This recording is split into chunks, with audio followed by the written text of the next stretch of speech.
I tell y'all what's on my mind? Can I get a couple of things off my chest? I know that they came with me. Yeah, I know that they came with me. What's up? It's your brother, your cousin, your uncle, your nephew, your friend, but I can't be your son, it's your kinfolk. William Jewell. Well, giving you my detail as I articulate.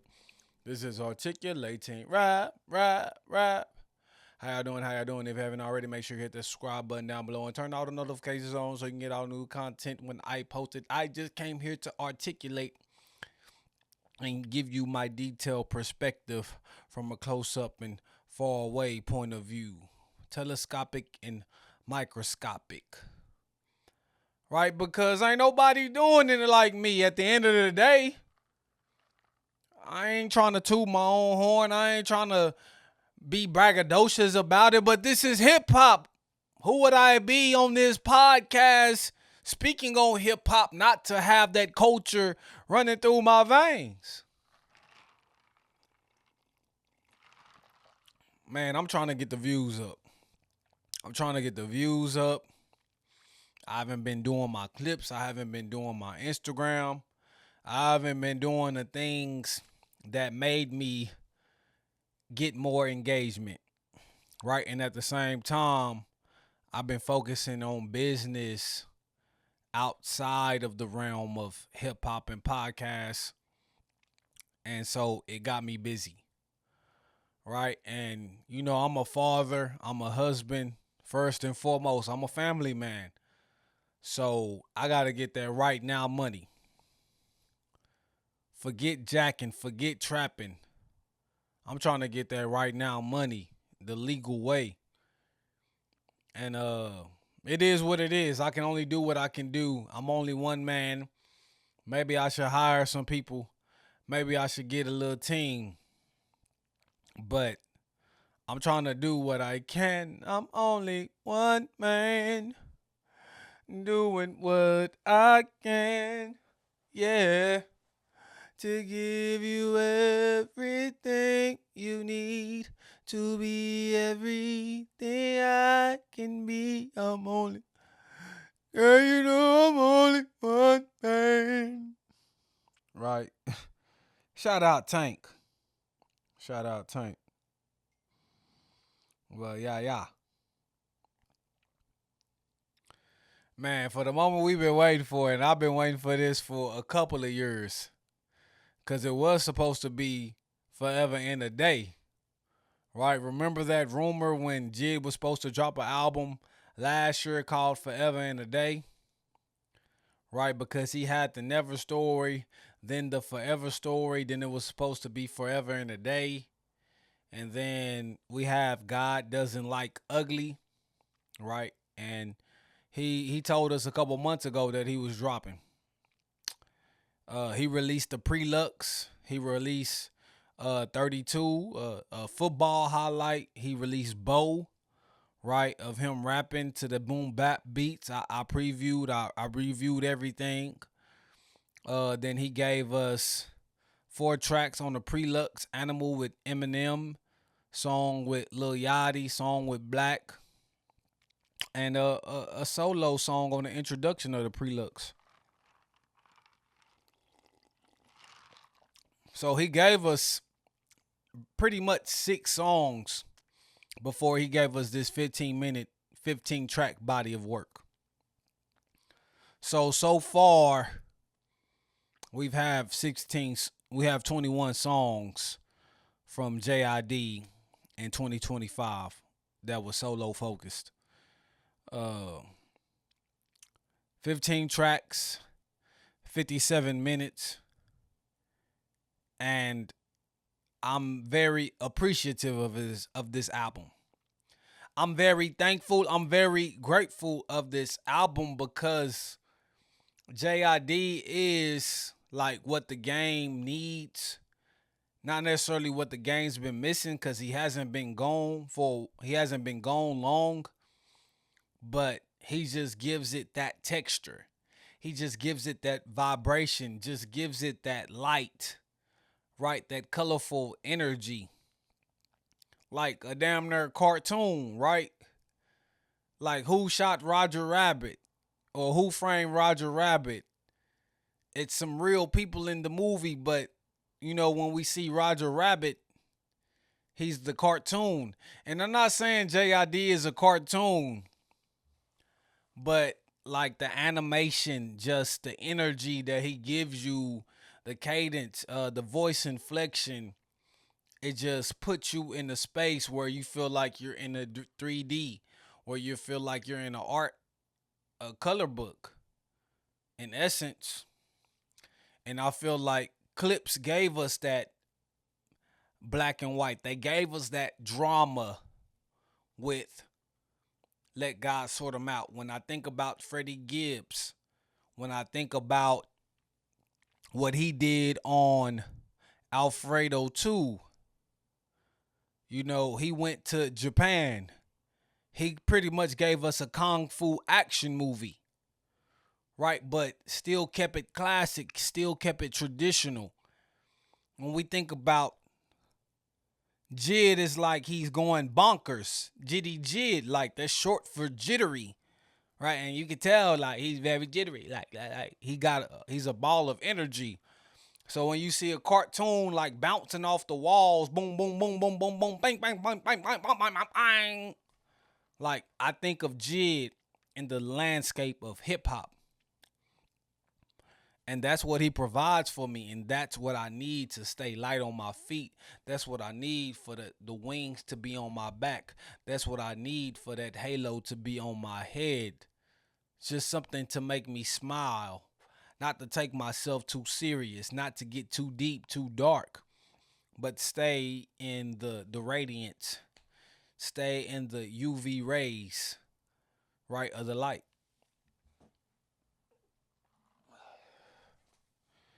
And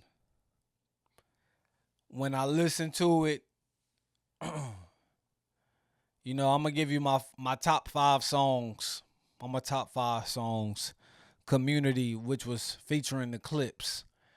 And I'm gonna go down and break down that song, Community. JID, like he gave us 2 different flows, gave us 2 different voices. And to be honest, Pusha T, his effort wasn't disappointing, but Pusha T effort was a little bit lackluster to me. Although, the emotions in which he raps in, it's still going to give you something. But Malice really stole the show. It's hard to say goodbye was the only lullaby. Like, Malice, them kilos turn boys to men. Like, come on, Malice. He said, the government designed, like, no fathers here, no kings to raise the prince. That's the only time when doves cry here. Like, man, that man was going in. Like, Malice is on a streak. And as you know from my take of Let's Let God Sort 'Em Out, I feel like Malice didn't get the best of Pusha T. I feel like Pusha T gave that album the emotion and the energy it needed, but Malice gave it that wordplay, that psychological, and just that cerebral thinking on his verses. But he gave us that again, and he wiped his hands with JID and Pusha T on this track. Right, and then we go to Wholeheartedly with Ty Dolla $ign and Black. Like, it's just a beautiful song. It's just a song for the ladies. But like I want my woman to love me wholeheartedly, right? Not to love me because of what I have, not to love me because of who I am, but what I am, the good, the bad, and the ugly, wholeheartedly, the agape love. And that song really spoke to me, and just the fact that JID was able to do that, and he showed you on the Never Story with Hereditary. He showed you with and on bad. And you is on that. Come on, baby, I'ma tell the truth and nothing but the truth. You can't handle it. You can't handle it. Like JID when he get in that bag, like hey, he different. So this was really, you know what I'm saying, struck me and touched me. Then of blue, like if you look at the sequencing of the album, when we go to let me go. When we go to and we vibing on McAfee of blue, like I feel like those three songs kind of correlate to each other, right? And of blue, like it was just a technician, just the hip hop vibe and just a beat switch. It was just everything of blue. Like that was probably my favorite song of the album, right? When we talk about everything that JID encompasses as a hip hop artist, I think he displayed that and showcased that on Of Blue. And then just K Word with Pastor Troy. I didn't even know Pastor Troy was on here until like the names of the features finally came out. And K Word, like Karma, like how he was breaking it down and just the storytelling, just like what he was speaking on. I feel like this was one of the first songs from JID like that I can recall like in a long time, or maybe the only one that kind of just like where JID was truly telling that story and just giving us a breakdown and being introspective and just going a little bit deeper than just the lyrical miracle thing. Like, and I mean, when we think about this album, like we know JID is showcasing his lyricism, right? And just to really like, use his lyricism in a way to tell a story or to tell a story of caution or precaution, just something to think about before you do certain things. K Word was that song on the album. I love the outro. I love For Keeps, but I gotta go VCRs because just JID and Vince Staples, they were just so uh complimentary when we put their voices together. Like it just sounded like heavenly. It sounded so good. It sounded like brotherly. Sounded like they could be in a group, right? The same way Johnny Venus and Doc is in a group of the Earth Gang. And I really love VCRs. So VCRs, K Word, Community, Of Blue, and Wholeheartedly. Those are my five favorite songs on the album. Now we gotta talk about Skate, Earth Gang's presence on the album. I don't that beat was perfect for Earth Gang. I feel like Johnny Venus did his thing. I feel like Doc kinda he missed the mark with his verse. Sierra was not needed, but to have Sierra on a song, you can't deny that. I feel like Sierra messed the song up actually, and I think that song would have been better with the hook. If there was a way to find a hook for Sierra on that song, I feel like that song could have been a lot better. But the up tempo vibe, that beat, I really enjoyed the song in totality. But when we got to the Sierra part, I was like, that wasn't needed. So Earth Gang's presence. I'm surprised Ari Lennox, but not surprised that she wasn't on here. But would have loved for her to be on one of these songs as she has been on in the past. Because I love the song that they did on Forever Story. And I mean, JID used different styles. So this is a cohesive album, but he was able to make it cohesive using different production, different styles, different cadence. He used even melodies for himself. And he just made it sound good together. And I feel like the sequencing was on point. because he started out with work. He started out with a little bit harder hits. Then he kind of went into a little bit softer side. Then he got to the rapping when you go to And We Vibin' on McAfee of Blue. And Blue, Cody Blue. So maybe that has some correlation to do with it. I maybe the JID fans, and I am a JID fan, but maybe I need to dig a little bit deeper because when I think about Cody Blue, now I got to think about Of Blue. So maybe they tie together. Maybe they tie together. But man, I love this album. I think this is going to be like that third album of the year. I don't think it's going to be the number one. I don't see it.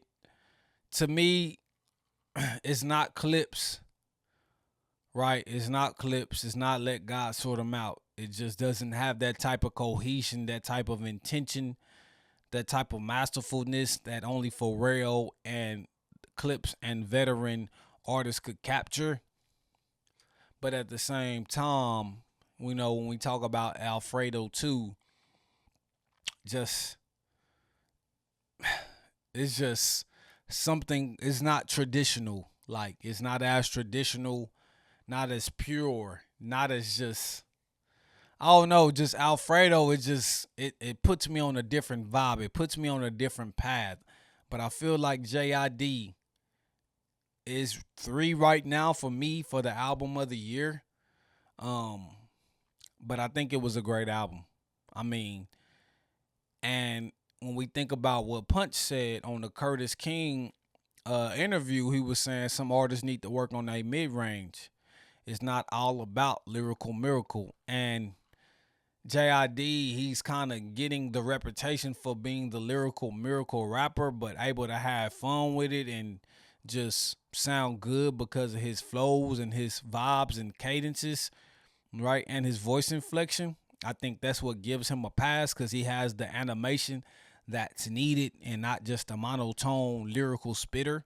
I think that's what gets him a pass. But JID, we need the hits, bro.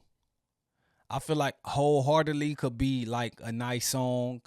Of course, Work. I think Work was a song that he tried to put out as a single at the beginning. I still think it's a good song too. But if you have a beat and you have a song like Skate and you don't add a hook, I feel like you do a disservice to the song making. So JID, the lyrical miracle guy, the only knock that I have on him is his ability to be a song maker and create hits.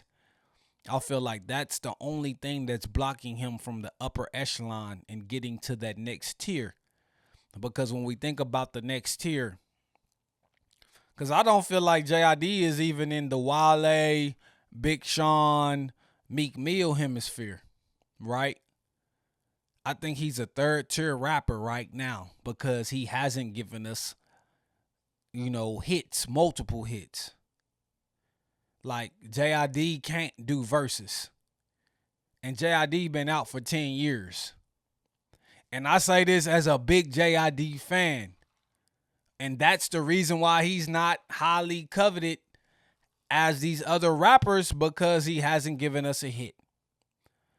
Right? And he's no Travis. He's no Tyler the Creator, which to me will be a tier above the Wale's, Meek Mills, and Big Sean's. Then when we get to the big 3, his father, Cole. Then we got Kendrick. And damn, Cole still hasn't yet to be featured on a JID album now that I think about it.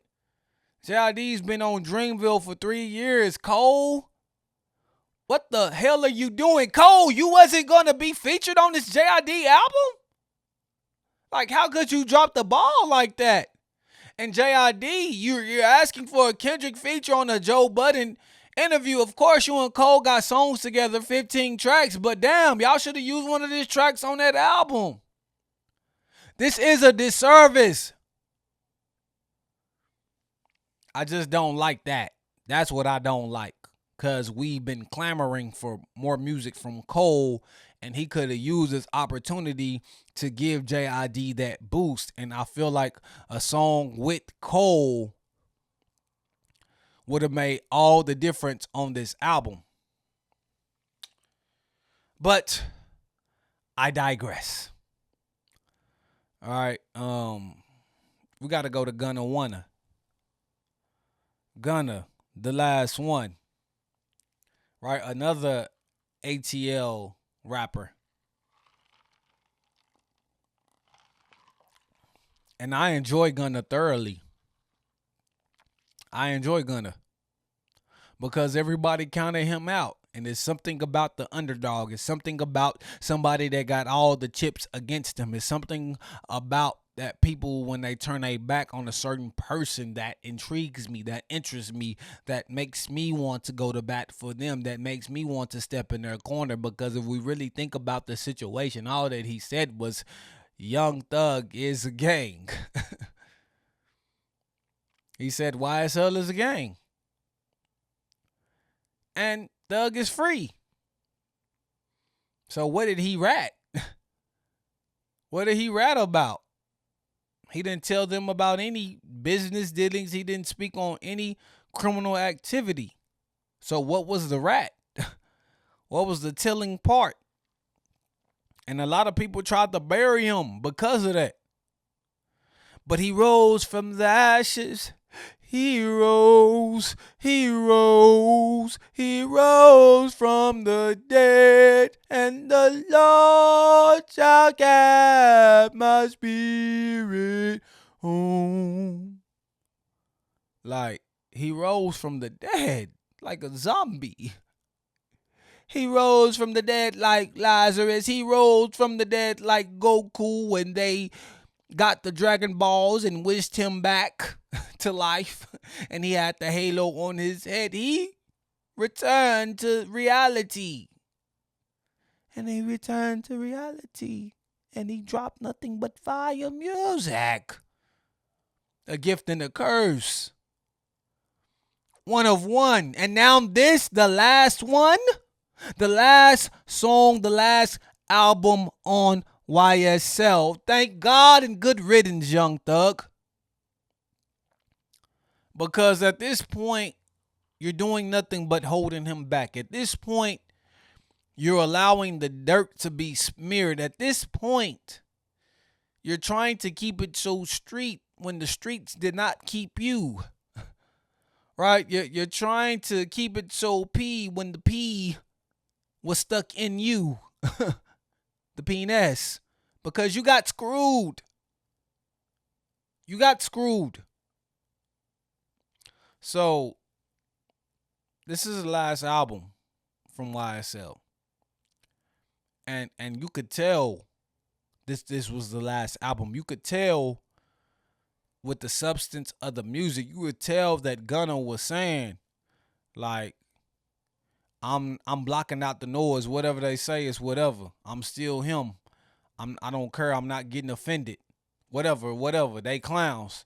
They trying to ride the wave. Like, it's a theme in this song, in this album. Biden. Right? It's a theme. Prototype. Podcast. It's a theme. Like, he letting niggas know. Like, Gunna is showing you his greatness and letting y'all know, like, y'all can't end me. No matter what y'all say to destroy my character, no matter what y'all say to throw dirt on my name, y'all can't end me. And he's talking about health. He's talking about fitness. He's talking about the positive vibe. He's talking about the nice looking women. He's talking about traveling, seeing some places. He's talking about different things, a lot more lyrical substance than we would have gotten from Gunna if he was still locked into street mode. And he's no longer presenting himself as the street guy. Right? And so with that covering, with that shadow off him, I feel like now he's able to flourish.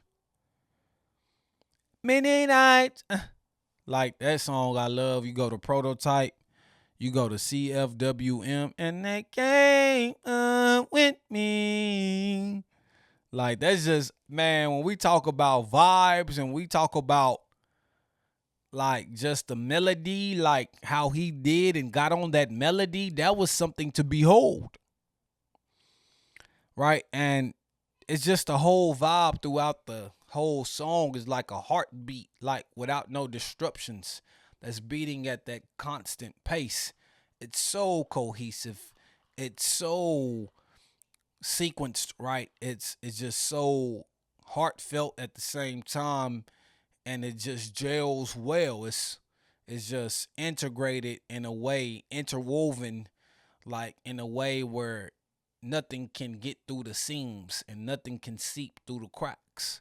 There are no cracks, right? And like the production is just so uh turbo, right? It's so compatible. It's so complementary to his style and to his melodic approach when it comes to music. And when we talk about the waves, like he's getting in different pockets with his melodies. He's choosing when to go higher. And they came up with me. He's choosing when to go lower. He's like mastering the craft of the auto tune and the melodic rap. And I said that Roddy Ricch was a master of that. I always felt like Roddy Ricch. I always felt like Dirk was a master of that, and I feel like Gunna is a master of that as well. But he's a little bit more precise. He doesn't do any extra runs. He says he goes high, he goes low, but he don't do too much crying. He don't do too much whining on his auto tune. And that's just what I like about the album. 25 songs, 69 minutes, an hour and 9 minutes. I mean, and you can just play it while you riding. You can play it while you in the gym. You can play it while you with your lady. You can play it around your homies. Like this is an all-purpose type of album. Like you could play it anywhere and get what you need from it. Play it while you're cleaning the house.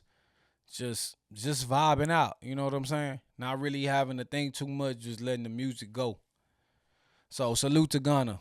And salute to ATL, man. Y'all been doing y'all thing, man. And I just recently saw a video where Freddie Gibbs spoke on the currency situation. And I kind of been going on this podcast and saying, "Hey, I don't got a problem with what Freddie Gibbs saying." He said that he might have felt like Currency was throwing some slugs in that B. Dot and Elliott interview, but come to find out, Freddie Gibbs had to pay for the album cover. He was the one doing the rollout. He was the only one trying to shoot the videos. Like he was the only one taking this album serious.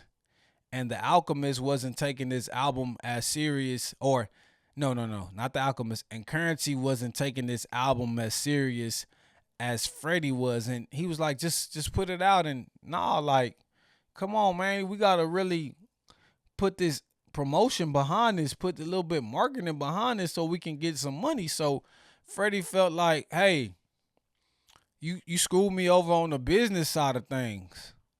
Right? That's really at the end of the day, that's the issue with you. Like you a friend, you was cool. I thought you was my friend, but at the end of the day, you ain't even apologize for like mishandling the situation. You just act like nothing happened, like, and I should chalk it up for the industry. And he was like, if I see him, I probably won't even speak. Right? So, I mean, Freddie kind of spoke on like why he went at Currency. And when we think about how industry people move, and when you think about industry people, you don't think Currency is an industry person because he's independent. You would think like the relationships that he cultivate is true and solid, but the way he handled Freddie was against that type of thinking, was against that type of thought frame. So I understand why Freddie didn't like it, and I wouldn't have liked it either. So the BET Hip Hop Awards and the Soul Train Awards are being suspended. The CEO of BET announced that this week. And I mean, I guess it's news, but like J. Cole said, a problem with me is starting to be like the BET Hip Hop Awards. I'm starting to see these niggas don't want it. That was like one of my favorite lines from J. Cole, so I always remember it. Like, they don't want it. They not rapping. They don't care. Like, just the energy, the effort, the time is not put into it like it once was. These people are just trying to stay on social media to build their brand and build their character. Like, they don't go to these awards. They don't do none of the groundwork. They don't do none of the, just that the what the artists before them had to do to get in the uh to get that same notoriety, to get that same recognition. They don't do the groundwork. They're not, approaching everything organically. They're not building those relationships. They're not networking. They're hitting the DMs. They're not rapping. They're trying to vibe. They're not focusing on perfecting their craft when it comes to performing. And we see that now with the Soul Train Awards. When we think about R&B just been fading away because a lot of rappers do melodies and melodic type of music. So it takes away from what R&B artists do, and some of the R&B artists that actually have good voices, they try to do the same thing that these rappers are doing, and it kind of all falls into the same category, but it doesn't benefit them in the long run. So we know R&B been taking a hit, and I feel like that's why the BET Hip Hop Awards or the Soul Train Awards are kind of diminishing. But I mean, it could be uplifted. There could be a way. Joe Biden podcast, they said maybe we should put it on BET Stream and people check it out that way, but it's going to be hard to make it a televised broadcast type of event. I mean, but if you're using the same production, right? If you're using the same cameras and videos and place to get it done, but putting it on live TV is your main cost, I don't know how that goes. I don't know how the money is spent when it comes to those type of things, but I don't know if that really makes sense to me. Because how can you really just put on a true show and not set up multiple cameras and not get a venue and not bring some true artists that can like raise the attention or just boost the numbers or just, make people gravitate to this show? And to be honest, like, it's just a show. It's just an award show. It's just a one-time thing, right? Like, how much are you truly making from this one-time thing? If you're BET, you need to focus on establishing something episodic, something seasonal, where people will tune in, yearly. People will tune in weekly. People will tune in monthly, right? And other than Tyler Perry's old shows or some of these reality TV shows, like, I don't think BET has done anything to do that. And so my issue is you're not being creative, you're not being innovative. And BET, like, when I was young, I think about why I went to BET. Because MTV, although they played all types of music, it was more centered around rock and pop and centered around the American culture versus black culture and the things that we held important and the things that we held to the forefront. But now it's does BT offer to the black culture that interests us, that intrigues us? Like, because Tyler Perry shows is only going to draw the black women. We know his demographic. We know who he's pulling in, but like, who's going to excite us all? And that one trick pony is not working anymore, right? We need something fresh. We need something new, like the 106 in sports. I do like that idea with Cam Newton, and I feel like Cam Newton will get that popping. But as far as the artists and for people to tune back in and understanding the importance of these awards and of being with BET and the platform that it gives us, then it's not up to the artists. It's not up to the acts per se for me. It's like, what are the incentives and what is the company bringing to the table that will make these artists intrigued and interested in participating, right? And if you don't have that formula, then what does it matter?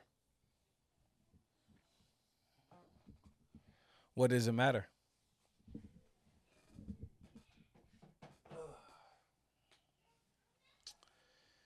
And one more thing in news, Nicki and Des Bryant apologized to each other.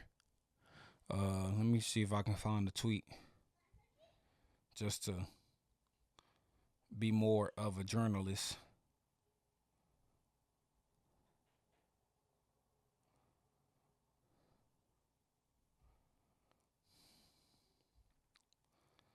Just to be more of a journalist. So, as a real man, Des Bryant was the first one. He tweeted her right on some G shit. Nicki Minaj, I already don't like the misunderstanding we have between each other. I apologize for bringing up your husband past. It's a shame only negative things make headlines between two black people who have much influence on our community. I'm at war every day with myself to better myself for my kids and the kids who are watching me. And the last thing I want to do is argue over stupid shit. I pray for only peace and positivity your way.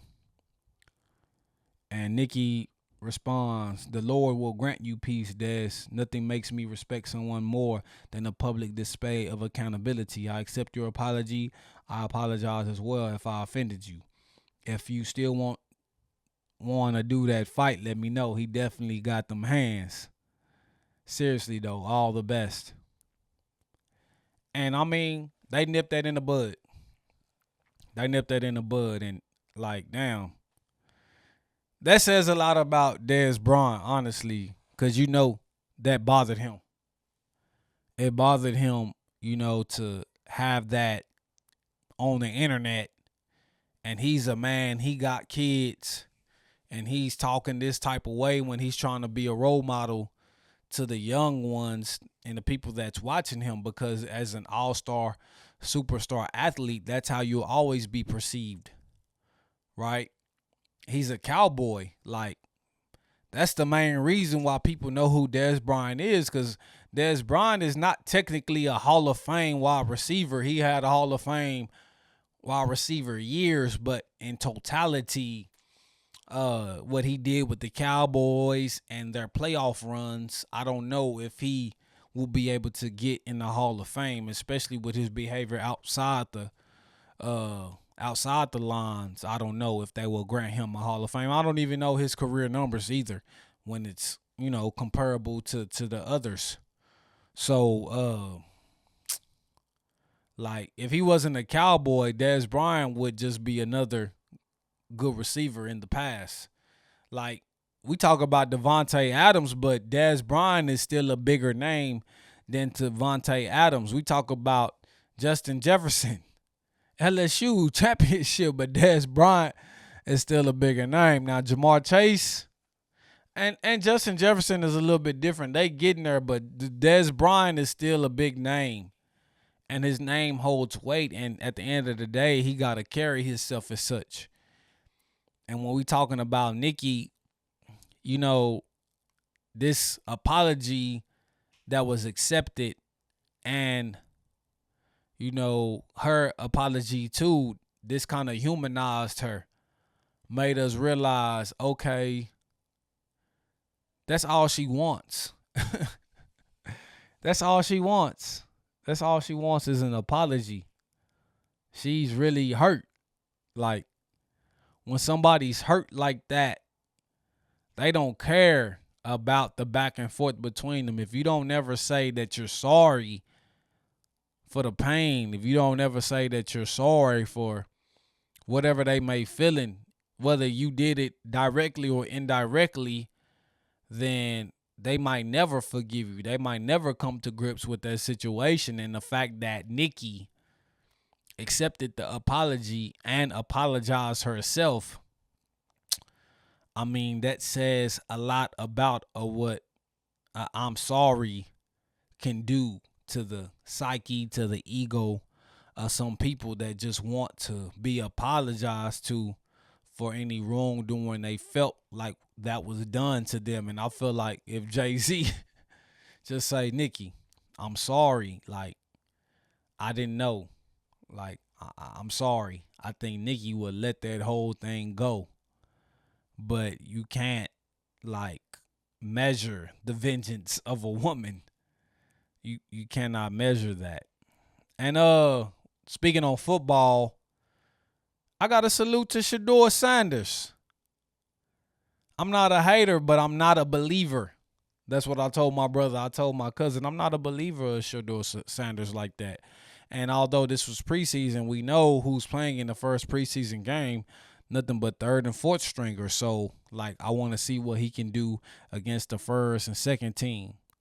Then that'll show me, like, what type of quarterback he is. So, I'm still, like I'm never rooting against him, right? I want to get a Shador jersey, actually, just because of the hype around him. And, I mean, like, just the way he moving now, like, since he fell down from the draft stock, like, I feel like, and I hate to say humble, but he's a little bit more level-headed when it comes to his ego.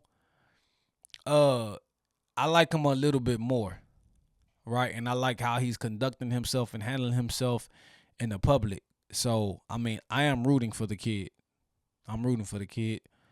But, like, I don't buy into the hype, and I hate when people hype people up. So, man, salute to Shador. Ashton Genty didn't have a good showing, but I hope he can do better. Jackson Dart, I mean, he showed some promise, and maybe there is a reason why they took him over Shador. But that's yet to be diagnosed because, like I said, it's just a preseason. I think some of the third and fourth stringers are out. Maybe the second stringers may have started. But, I mean, there's not a lot of quarterbacks and not a lot of people playing in this game. They're just trying to make the team because each preseason game they cut the roster a little bit by little bit.